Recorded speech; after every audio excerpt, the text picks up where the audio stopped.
Hello everyone, in this video we will be discussing about the internal combustion engine vehicles and the electric vehicles and make a comparison between them.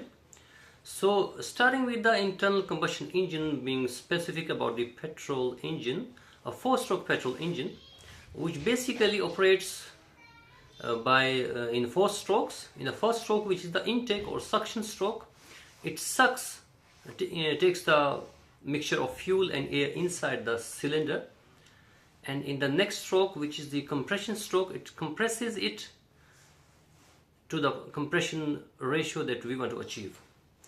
And in the third stroke, which powers all the 4 strokes and the vehicle itself, is the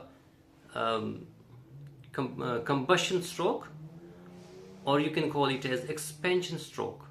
So the fuel is ignited using the spark plug. This mixture is ignited and it expands, giving power to the flywheel and to the full car. And the flywheel stores the momentum, which is utilized to power all the 4 strokes as well as the engine and the full vehicle. And the last is the exhaust stroke, in which the burnt gases are removed out using the outlet valve. So this is the working of a 4-stroke petrol engine. As for the electric motor, in the electric motor, you can see there are 2 magnets. This is the south pole of the magnet, of one magnet, and this is the north pole of the other magnet. So they face each other, and in between them is an armature who can rotate around its axis like this.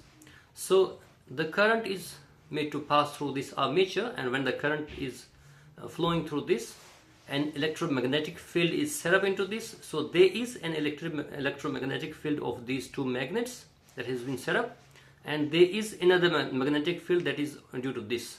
So both these electromagnetic fields, they repel each other, and due to which this armature starts rotating like this in a specific direction. So once this armature moves, it actually converts the energy that we have fed it in form of electrical energy to the work, which we call as work in the engineering terms.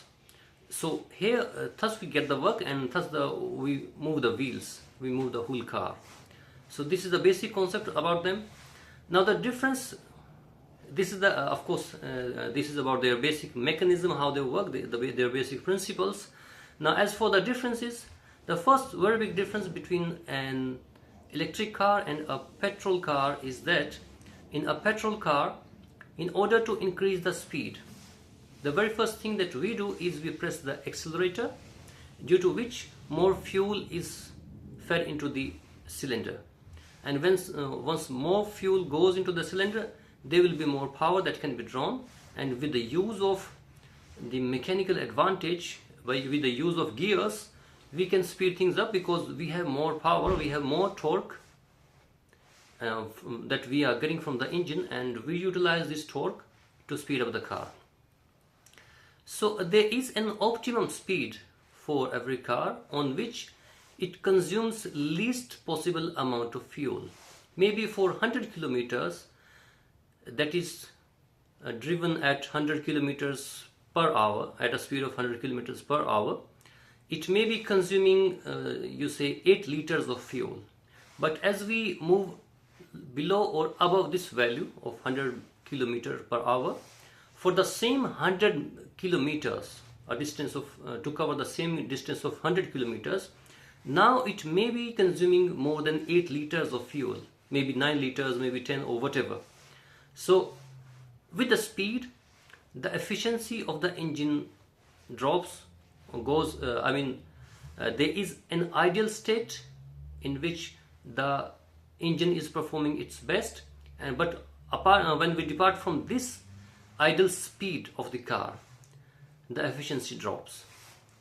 The fuel efficiency drops, so it will be consuming more fuel. But this is specifically not the case with an electric car. In an electric car, the more the current that we give to the motor, more the power is generated and more is the speed which we can utilize. So more or less the consumption of electrical energy is directly proportional to the speed. So there's very insignificant loss of speed with a change in there is very insignificant loss of energy with a change of speed. So this is a very good advantage of an electric car, and this of course is a disadvantage of a petrol car. So, but going for the other side, for an electric car, the battery that we use for an electric car has a life, and there is an anxiety that how much the car will be going in a full charge, because of course you can't go just anywhere with your electric car. But this is the thing that you can do with your petrol car. You just need to refill the fuel in your car and you can go. And there are plenty of petrol stations throughout the country, throughout the world of course. So you don't have to worry about the refill of the car, about the range of the car, how much far you can go, and you don't have to get an anxiety that you will be stuck somewhere. You can have some extra cans of fuel, of course safe enough to carry, and then you can go just anywhere. To get best of the both cars, there is a hybrid car. It has an engine which basically not only powers the car but also is used to charge the batteries, and there is a motor. So the battery in this hybrid are smaller. This is again an advantage because the heavier pack of batteries in an electric car, they have to be retired after maybe 8 or 10 years of their life. So there is a huge cost with those batteries. So with a hybrid car, now the battery pack is smaller. You just need to provide the electrical energy to store the electrical energy in these battery packs, and that's able enough to drive the car on smaller speeds, maybe up to 40 kilometers per hour. Up to this speed, the car is basically running on electricity, running through the motor, drawing its power from the battery and running through the motor. But when we speed up below this point, now the engine comes in action.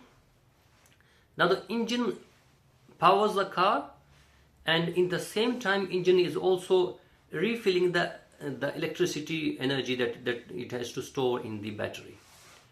So this is best of both worlds, and it can solve a lot of problems. The big problem with the internal combustion engine was that it was making pollution.